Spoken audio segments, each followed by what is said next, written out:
1. Give an inch and you take a mile. A. When I give you an inch and you take a mile. At 1. This is a saying about someone who has been given a small amount of power or freedom to do something, and then has tried to get a lot more. At 2. The phrase give an inch and you take a mile also means making small concessions to someone will allow that person to take advantage of you in a much larger way. At 3. Make a small concession and they'll take advantage of you.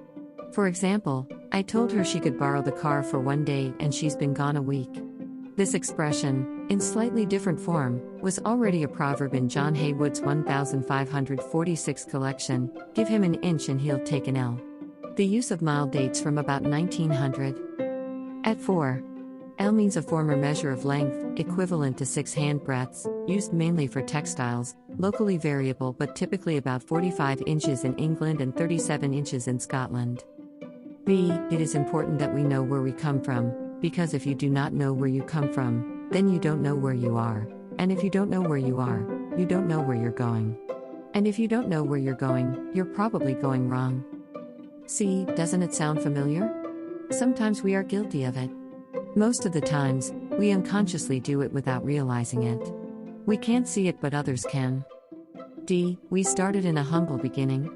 We are genuinely interested in the welfare of people around us. We treat them with respect. We always look into the interest of the other person. We are caring, sensitive and kind.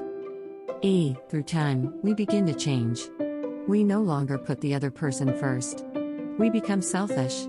We center everything around us upon self. Now, we are not so approachable as before. To see us, people have to make appointments simply because we have been exalted high above others. We even decide what is best for the other person for self-preservation. F. As a Christian, we must always be reminded of our humble beginning. God may raise you up to be the person He so desires. But He expects you to be the same person as before. There's always a limit within a boundary set for it. Don't abuse it. For God will not share His glory with anyone. Isaiah 42:8 NKJV. I am the Lord, that is my name, and my glory I will not give to another, nor my praise to carved images.